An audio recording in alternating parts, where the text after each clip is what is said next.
including one grandmother who is currently living with dementia. So it is a subject that's very near and dear to my heart. And so whatever I am able to help as we all navigate this journey together, I'll be more than happy to answer questions and provide any type of support or resources. And so let me go ahead and just share my screen. I will introduce Alzheimer's Los Angeles in just a little bit as well. So can everyone see the, oh, there we go. Can everyone see the presentation? All right, great. I like it when people are nodding their heads because it means that it's a successful sharing of my screen. So yes, today we're going to be talking about communication and dementia. Really, how do we continue to maintain meaningful connections with a person who's living with memory loss? A lot of times we do live in a society that's really focused on the losses of a person. The moment you have this dementia label kind of slapped onto you, we think that this individual can no longer do X, Y, and Z. While in reality, it really is important for us to continue to focus on the strengths that remains and really help figure out how do we support the losses. And so it makes communication really important. And I always think that communication in general is a skill that takes practice. And so it really does help once we recognize some of the things that we might, that might help us to work on. And so once again, welcome. We are Alzheimer's Los Angeles. We are a local nonprofit serving the community for 40 years now. This is our 40th year anniversary, actually. We actually have a helpline that you can go ahead and call if you have any questions. This is Monday through Friday, and the number is 844-435-7259. Once again, it's 844-435-7259. You are also welcome to email us if you have any questions. That's help@alzla.org. And yeah, we offer a lot of different services. We have care counseling where we have master's level social workers who can help provide care management. We have support groups. I actually also facilitate a support group myself. It's really nice to have a community outside of your immediate one sometimes, just when you have to talk a little bit about things that might be a little bit more personal. You find it's funny enough because sometimes talking about personal things you feel better about when you connect with strangers as opposed to maybe immediate family members, someone who's really in the thick of it with you. It can be a little bit difficult to share some truer feelings sometimes as well. Of course, we also have educational talks or workshops like these. So really happy to be here to present to everyone today. Really quickly, I do just want to share that we have a special event. It's called the Making Memories Festival. This is a celebration of LA food and music. This is an in-person event where we will have food trucks, a beer and wine garden, and community resource booths. This is going to be on November 14th of this year, of course, at the LA State Historic Park. And we open, I believe this event is from 12 to 6. If you want more information, please feel free to send me an email. You can also find more information on our website. It's alzheimersla.org /making memories. And so, yes, there will be music involved. And we will be following all COVID-19 guidelines. And yeah, it should be a good time. So let's get into communication. What we're going to be covering today, we're going to learn how Alzheimer's and dementia actually impact the way a person living with dementia communicates, and how it impacts our own communication methods as well. So we're going to learn why we are the ones who needs to change how we communicate. And also we will be providing tips on how to maximize communication to make meaningful connections, really help engage our person living with dementia. So the first thing that we need to think a little bit about and really just understand is what changes with dementia. A lot of times, the first thing that we know to be affected is memory, a person's short-term memory, and over time, a person's long-term memory are things that can that's part of the things that can be affected. The next thing that also changes with dementia is language and communication, the way a person their ability to understand some of the abstract words that's being spoken to them, the way that they communicate themselves. Interestingly enough, as a person living with dementia progresses on this journey with dementia, they may have their skills and abilities to communicate in the traditional sense through language impacted, but they will actually become more and more able to experience emotions. They become more and more in tune to their emotions. It's really all about living in the present for a person living with dementia. And so one of the things with language and communication that's so huge is that it really, we all rely on communication to express our needs, our thoughts, our feelings. It's really a way that we provide information to others about if we're having a good day today, or just to share our lives together sometimes. And so it really goes back to how do we communicate? I apologize if you guys hear my dog say there's someone outside, so they're barking. But really going back to how we rely on communication, it's not always just a verbal communication. A lot of times there's gestures, there's body language and facial expressions that we use to communicate.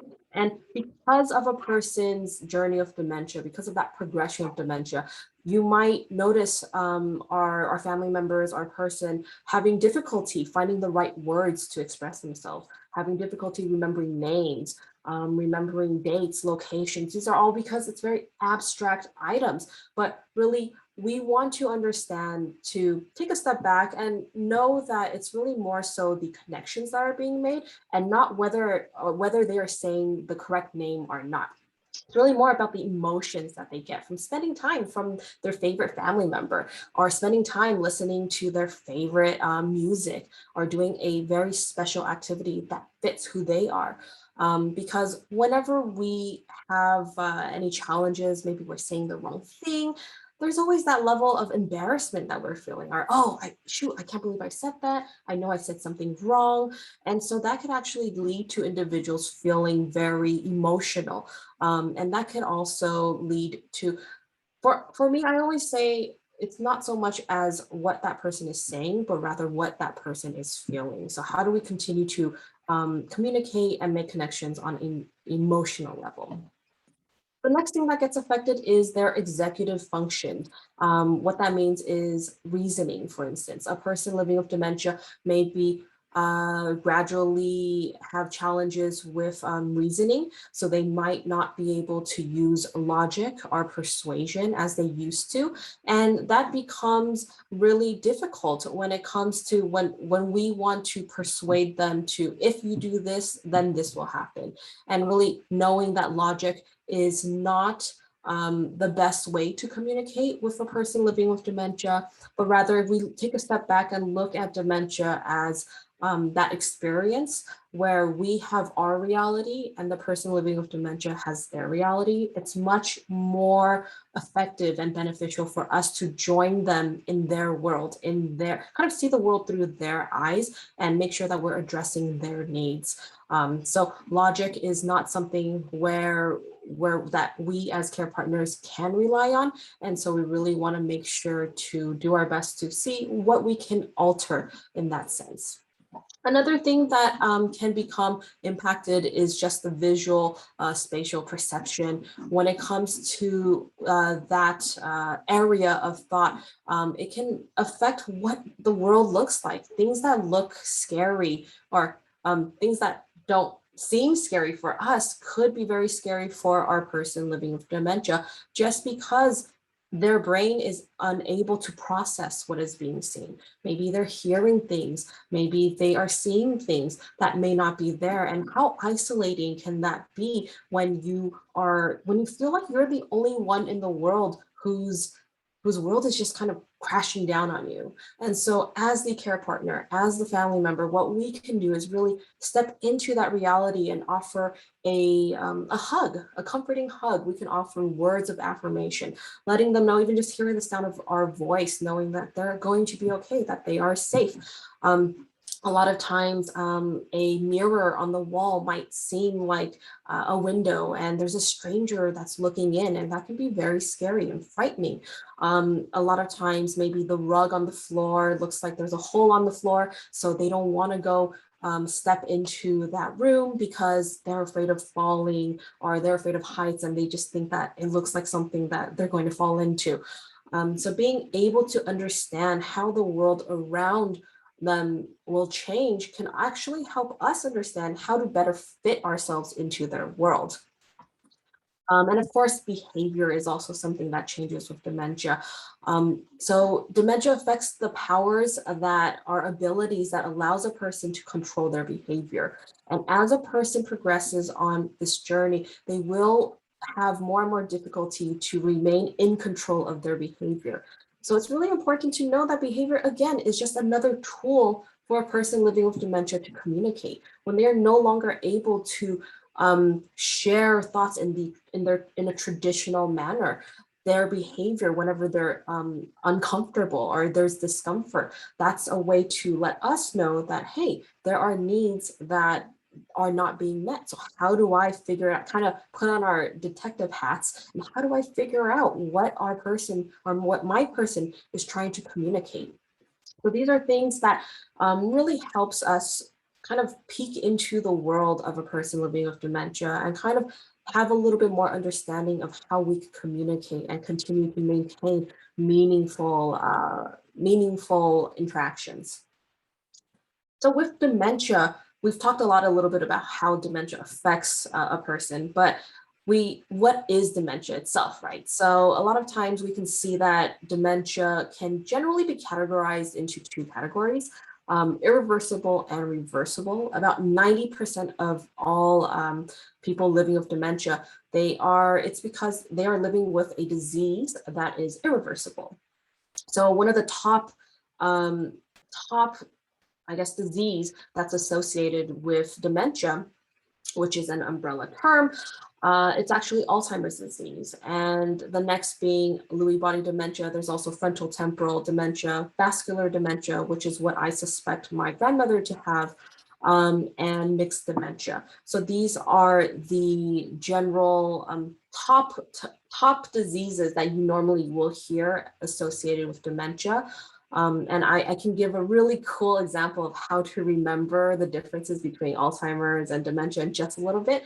And of course, 10% of dementia is potentially reversible. And that's generally with depression, when you have thyroid problems, reaction to medication, so the side effects to medication, infections, usually UTIs, especially for older adults too, can really impact their normal brain functions.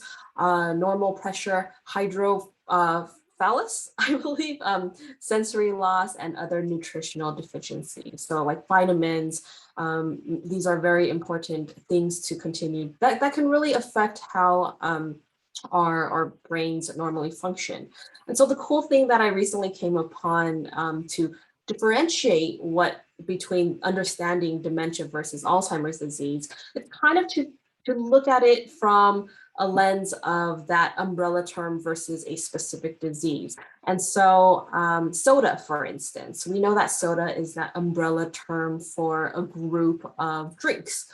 And more specifically, you want to know what type of soda. So let's say you're at a restaurant and the waiter asks, what would you like to drink?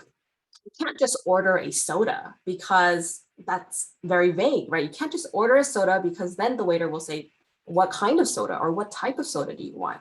And then you would probably say Coca-Cola, Sprite, so on and so forth. Similarly, if you have a diagnosis of dementia, that is that category, that umbrella term. And so that's very vague. Specifically, we would ask, oh, what type of dementia or what kind of disease is causing the dementia? And that's where you would go into specifically Alzheimer's disease, Lewy bodies, Parkinson's, so on and so forth. So that was a really cool way to help understand the difference between Alzheimer's and dementia. And hopefully that will help you all as you explain to other individuals maybe in your lives if they ever have that question. So now that we've talked a little bit about dementia, let's look at what is Alzheimer's disease. So Alzheimer's disease specifically is a brain disease that worsens over time. It causes changes or impacts the brain's ability to think, learn, and of course, remember. So with memory, oftentimes you will see changes in a person's personality and behavior. And that really is explained through just the entire experience of living with dementia. When we think about the lived experience of people living with dementia, it's really, if we're only picking at pieces of the puzzle, so to speak, we don't see the entire puzzle, we won't, it'll seem like this behavior is sudden, this behavior change is sudden, where they are, wow, your personality really changed. But if we see it from a whole, the entirety, from the entire perspective, we will see that it's because this person is experiencing so many different changes in a short amount or short-ish amount of time. They're experiencing a lot of uncertainty, a lot of emotions such as fear, confusion. Confusion is a big one. And so the next time you might see your person or a person starting to be more withdrawn from social activities, it could be because they're experiencing trouble kind of remembering this person's name, or remembering that they met for dinner the other day. And so when they're being asked questions, they know that they don't have the answer for it. And again, as a society, we're so stuck about being whether something is right versus something is, or something is right or incorrect, so that it makes the experience of just being together, it can impact a person's confidence, even their personhood and their feelings of being valued. So that could actually be why you might see personality being affected as well as a person's behavior. Currently, also with Alzheimer's disease, there is limited treatment available, but I always say that for a lot of us, there is, even though there is no current cure, there's still hope. And that's the most important thing. And another thing that we all have is time. Time to make memories, time to have these meaningful connections, interactions. And so that's kind of the thing that we can really focus on. The silver lining really is just the appreciation of time. Ultimately, Alzheimer's disease is fatal, and it is something that as we prepare for, the more information we have, the better prepared we are to make informed decisions, the better prepared we will feel when things, quote unquote, like suddenly happen. We will have plan A, plan B, and plan C, really to help us feel comforted and making informed decisions. So with Alzheimer's disease, it's also it's referred to as a disease of emotions. And really, this is a little bit of what I alluded to earlier when I talked about how a person's behavior changes. It's not because they choose to, but rather it's that loss of control. It's that confusion that leads to the discomfort, which leads to a change in their behavior. So a lot of times it's such an emotional process that we really don't see. We're more used to seeing, like if you have a cut on your hand, you're gonna put some Neosporin and then a Band-Aid over it. But when it comes to dementia, you can't really see it. And so it's very hard to determine what the quote unquote Band-Aid is or what the fix is. And so we have to look beyond kind of the situation a lot of times, really, again, see the world through the eyes of the person that we're providing care for. And so you will know that at the root of all behavior, there's always a meaning behind it, a trigger, so to speak, and it's confusion that is leading to that discomfort. So how do we make sure that we are addressing the person's needs? Now, another fun fact or fun way to look at it would be to see behavior as just from another point of view. So for instance, if a person is wandering, for us, even the language that we use when we're looking at how we describe a behavior, that can impact the lived experience. And what I mean by that is if we see a person walking around the house, right, and our person is just walking and it's the middle of the night, we might see that as they're wandering. We would put that wandering label on the action. And when we look at this behavior as wandering, one of the negative things about that is that when a person wanders, it usually means that the definition of wandering is that it's an aimless activity. There's no purpose to it. They're just wandering around, really no reason, no rhyme or reason. But if we were to kind of change the way we saw this person walking around the home, we can kind of redefine it as that they are searching. They're searching for something. And usually when there is a purpose to this behavior, there is a need that is going unmet. So when we know that our person is searching for maybe a blanket that they used to love and they need that blanket to go to bed, or maybe they're searching for a cousin that has since passed away, but they feel like, oh, I just spoke to my cousin yesterday. I want to see how she's doing. So when we know that that behavior is, there is meaning to a behavior, it makes it much easier for us to figure out how can we make sure to help calm our person down, offer reassurance, and how do we distract them or redirect them from that behavior. And then kind of offer them comfort when they're feeling discomfort. So the next slide is talking about communications beyond words. So 3 major parts in human face-to-face communication include 55% is body language, 38% is tone of voice, and 7% comes from content and words used. So a lot of times I think it just goes back to if you see that I was very disengaged, I am not interested in the topic at all. Maybe I'm not, I guess because we're in online, you can't really try to give eye contact, but let's say you do not, my tone of voice was very stale.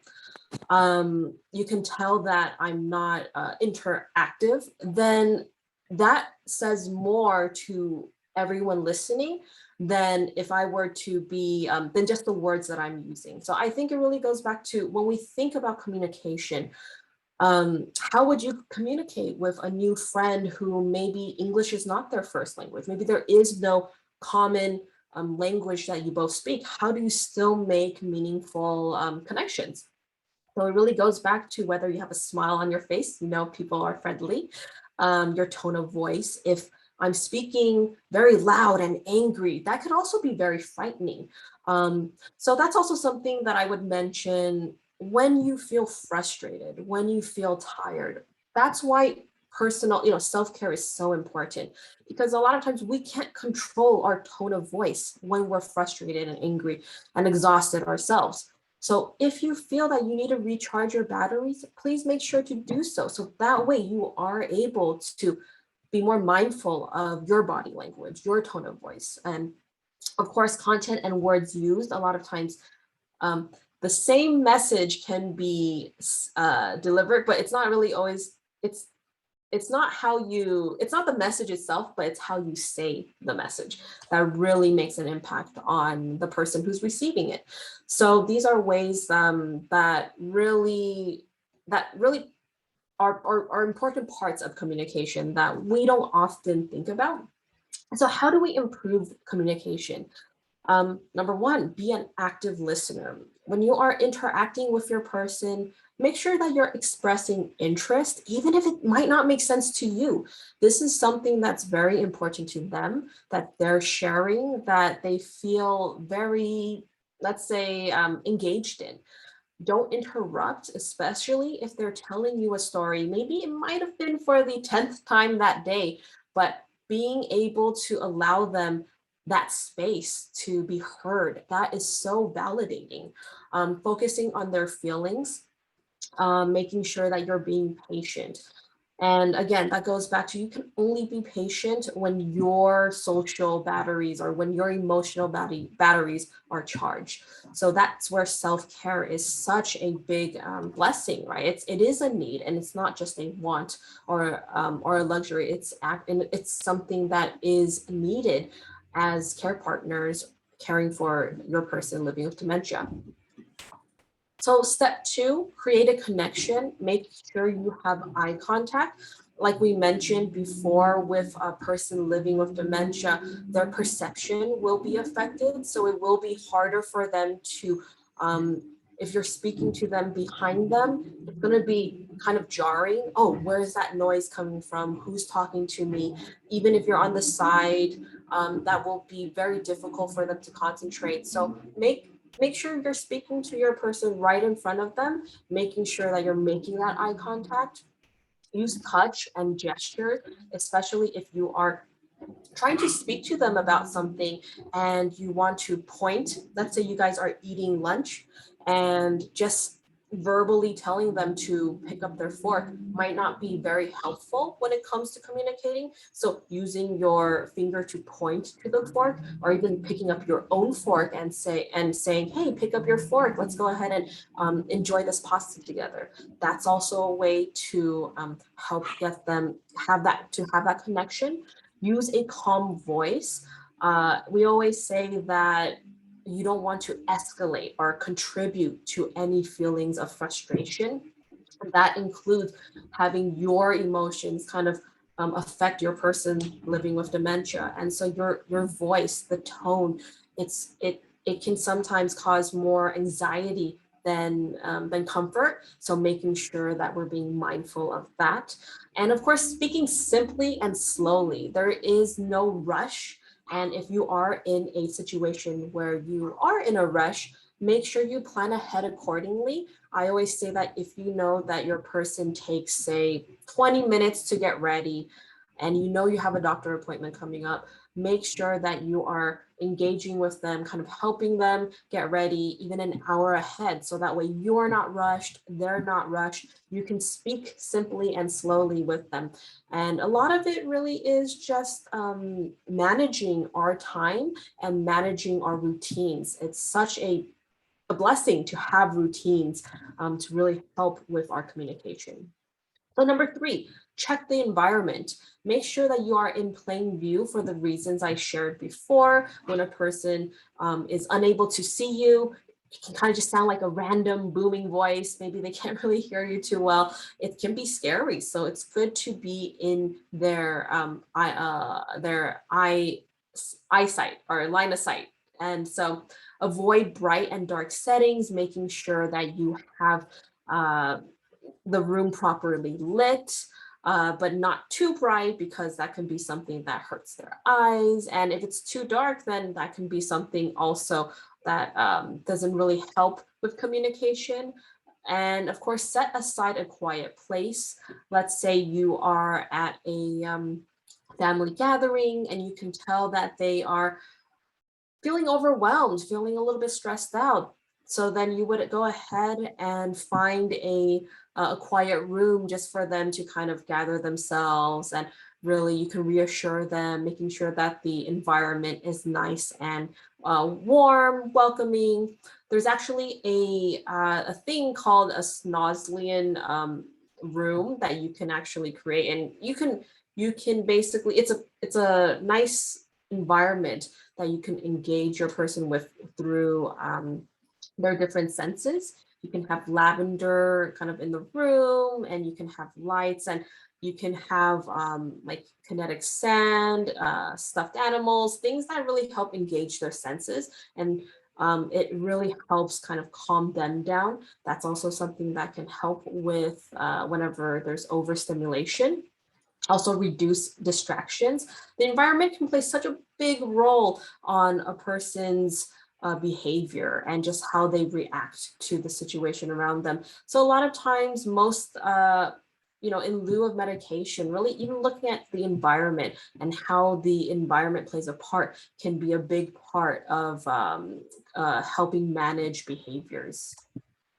And number four, adjust your approach. Really think ahead about how you want to communicate. Is this the right time? Is this the right place? Give simple instructions whenever, like, no one wants to be bombarded with a laundry list of things to do, or step one, step two. And it really goes back to letting them focus on a task, and step one of the task, once it's done, move on to step two. then step 3, so on and so forth.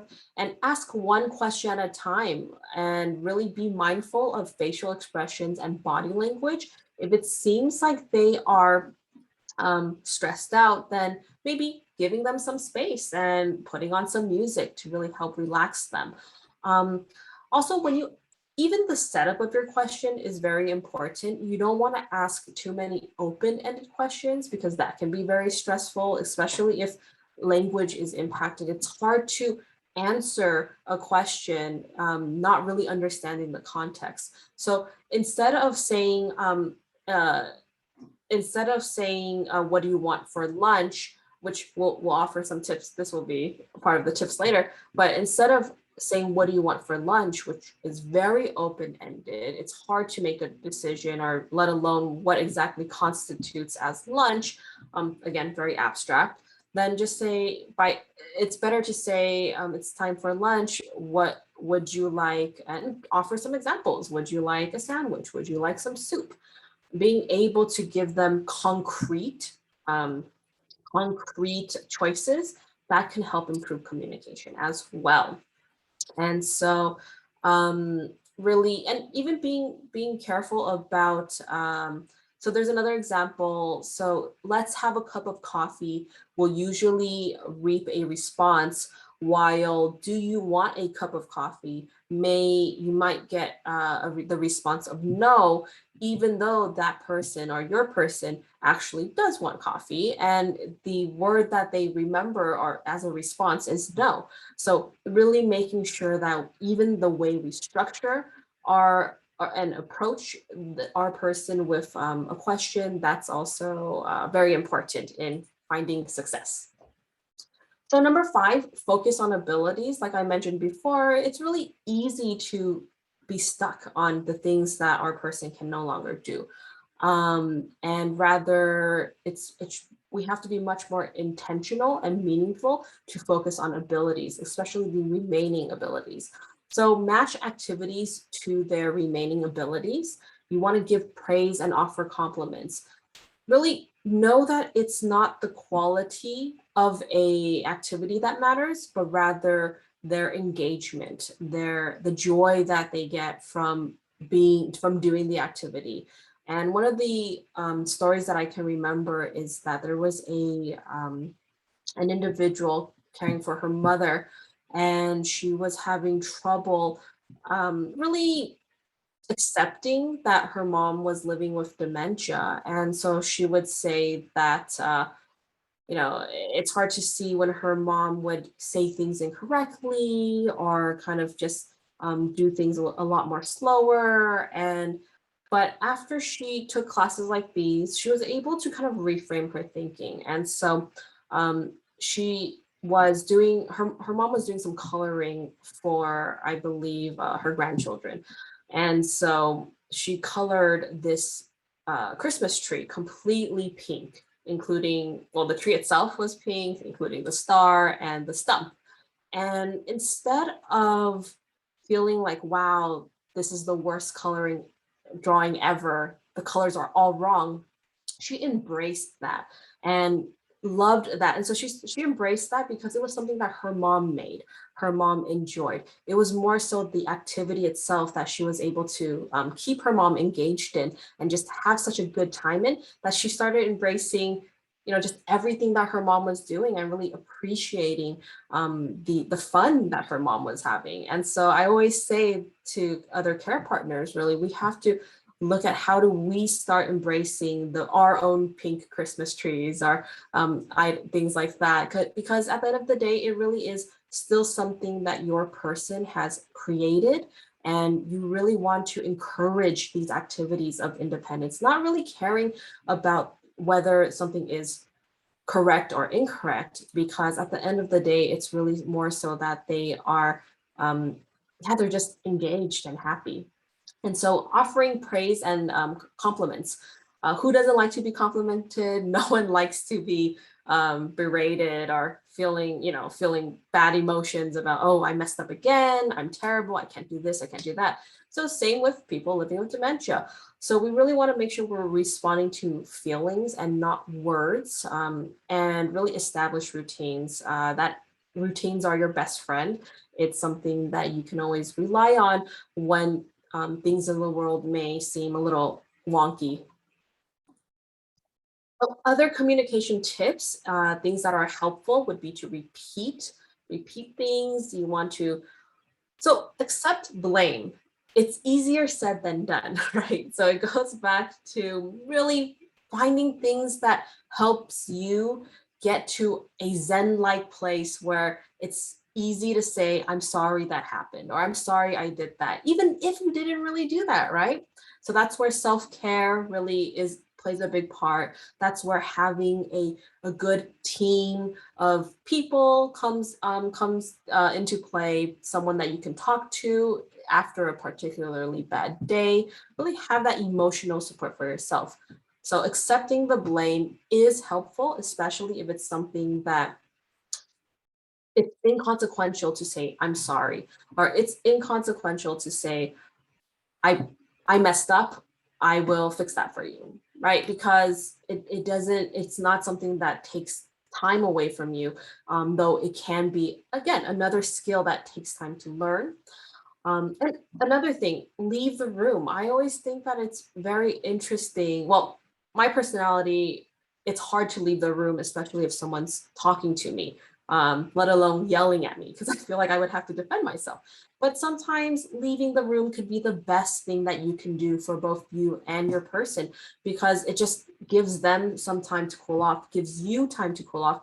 And before you know it, they'll be fine. They'll be okay. You'd rather not get to the point where you say something that you regret, because your person might have forgotten it later on, but you're the one who kind of still holds on to that, and you feel bad, you feel guilty. So whenever you feel like it might escalate to that point, maybe an argument, just leave the room, and that's a really helpful way to to just get you both that space you need. I had a care partner share that she was so frustrated at one point, that she ended up stepping away from her person and kind of just yelling into a pillow, right, or punching a little pillow she has. And that was the way that she was able to process kind of the frustration she had. And after that, she was able to go back and continue on to provide the care that was needed.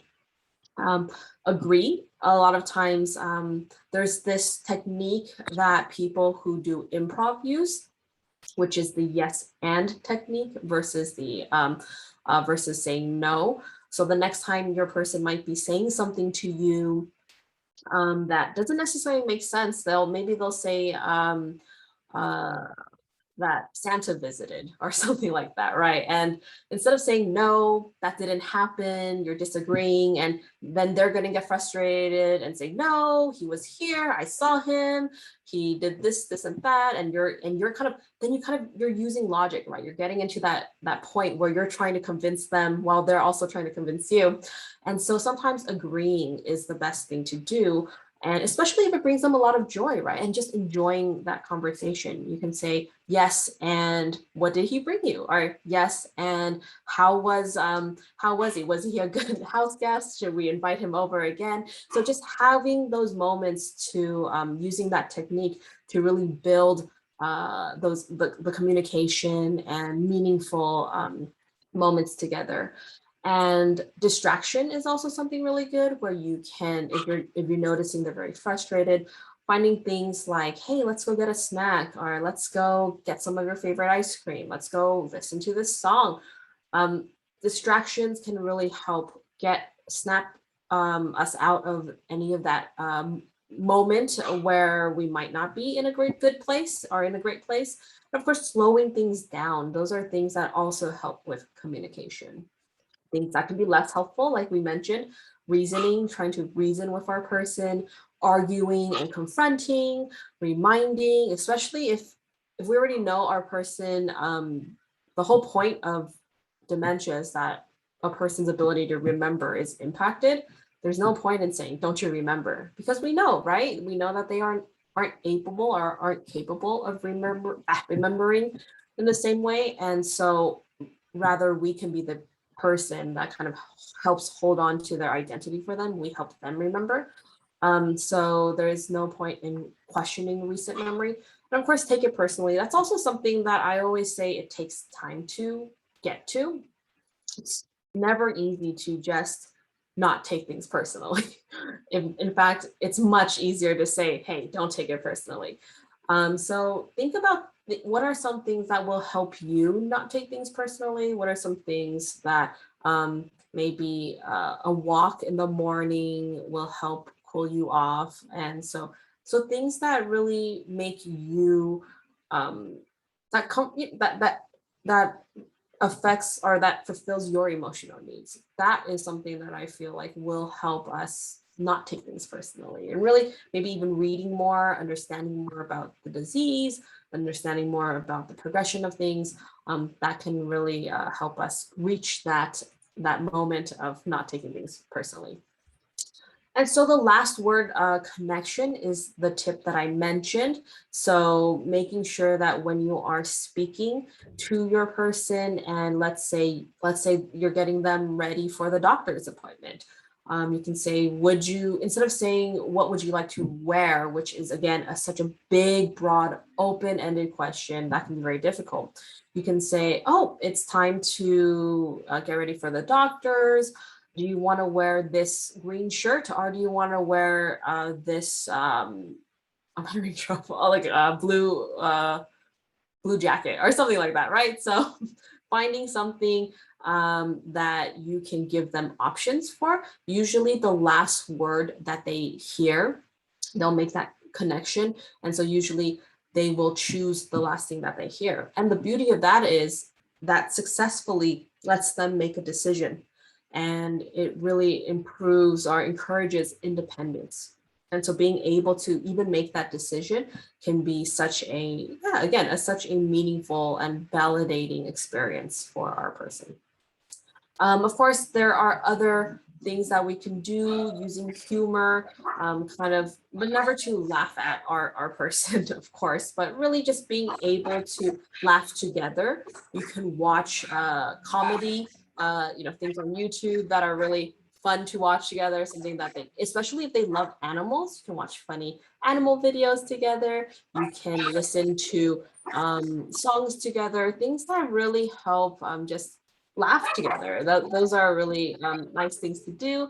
And of course, when you're communicating through, their favorite foods, you're communicating through stories, communicating through activities where you're walking in the park together. There's a lot of different ways to build or continue to build these bonds with your person. So let's go ahead and do a really quick scenario. So avoid reasoning. So if our person says, what doctor's appointment? There's nothing wrong with me. And do not say that, oh, you've been seeing the doctor every 3 months. It's written in the calendar. And I just told you yesterday. These are all words that have no meaning in this case, right? They're not going to be productive, because the fact is, for our person, in their reality, nothing's wrong. Why would I go see a doctor? So you can do a short explanation and just say, oh, well, I know you're fine. Everything's good. It's just a regular checkup. Let's go ahead and see the doctor and get that done. Or you can say, I'm sorry, I forgot to tell you. It's just a regular checkup. Let's go. And then afterwards, this is where you can add in kind of that redirection. You can say, afterwards, let's go and get some of your favorite pizza. We can swing by there. So little things like that, you're avoiding a conflict in essentially. Scenario 2, avoid reminding your person that they forgot. So in this case, our person says, Joe hasn't called for a long time. I hope he's okay. So don't say, what do you mean? Joe just called yesterday and you spoke to him for 15 whole minutes. Instead, because that really doesn't address the emotions behind that, right? This individual is obviously worried about Joe, and they even said it themselves, I hope he's okay. Maybe in their minds, Joe is sick or Joe is hurt. Where is Joe? So instead, you can redirect and reassure. You can say, you really like talking to Joe, huh? Or let's call him when we get back from our walk. So that's something that is, again, validating the emotions. And to add a step further, you can even say, you really like talking to Joe, don't you? Well, I just spoke to him and he's out right now, but let's go on a walk and we'll call him later on. So again, you're addressing that concern that I hope he's okay. You can be that person to reassure them, Joe is okay. I just spoke to them and, Joe's fine. So scenario 3, avoid taking it personally. So in this scenario, the individual says, who are you? Where's my husband? Instead of saying, what do you mean? Who's your husband? I am, and getting upset that maybe our person doesn't necessarily remember us, you can offer reassurance and distraction. You can say, well, your husband will be home for dinner. You can reassure, and how about some milk and cookies, or something that is meaningful for them, and maybe even looking at pictures together because right now this individual is looking for their husband, maybe looking at pictures together to really can also, again, speak to their concern and speak to their to validate their emotions and that connection with their husband. So a quick summary for our presentation today. Really, let's work on being an active listener. We want to create a connection, checking the environment and how big a role that it plays in affecting the way we communicate, adjusting our own approach, and really focus on abilities. Really, we want to continue to celebrate the abilities that remain and really focus on how do we continue to help keep them blossoming. So we are Alzheimer's Los Angeles, and we are here to help. A lot of the things that our services are completely no cost, and we are happy to help whether it be a question. We have no question that's too big or too small, I always say. And I will be happy to also personally help if you have any other classes that you'd like to take or any other questions. I'll be happy to connect you with our resources. Just say the word. And so we're also on social media if you're interested in looking us up. And yeah, let me go ahead and stop sharing. Thank you so much, Angie. If everybody can join me in thanking Angie for a very comprehensive talk today. Thank you so much. Really appreciate it. Thank you. I know there was one question about what kind of early stage activities are being offered these days. Is anything in person yet? So the question, okay, so we are slowly gearing up for in-person activities. Currently, everything is still virtual. We have actually a lot of great virtual events still going on. Like we partner with LA Opera to bring music and fun. I believe there's something going on this Thursday, and I will be happy to share our website. Leonard, you know about it, huh? Len was just telling me a little bit about that.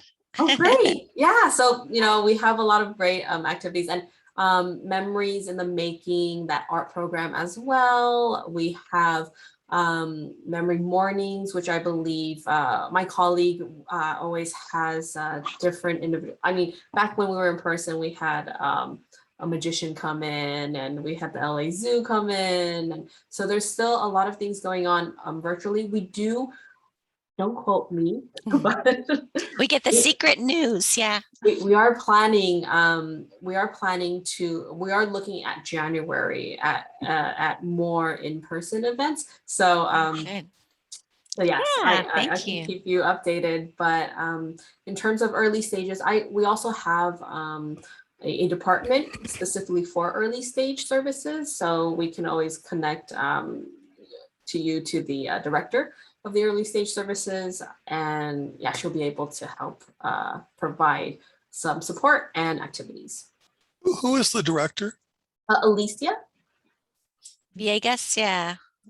Yeah, Alicia.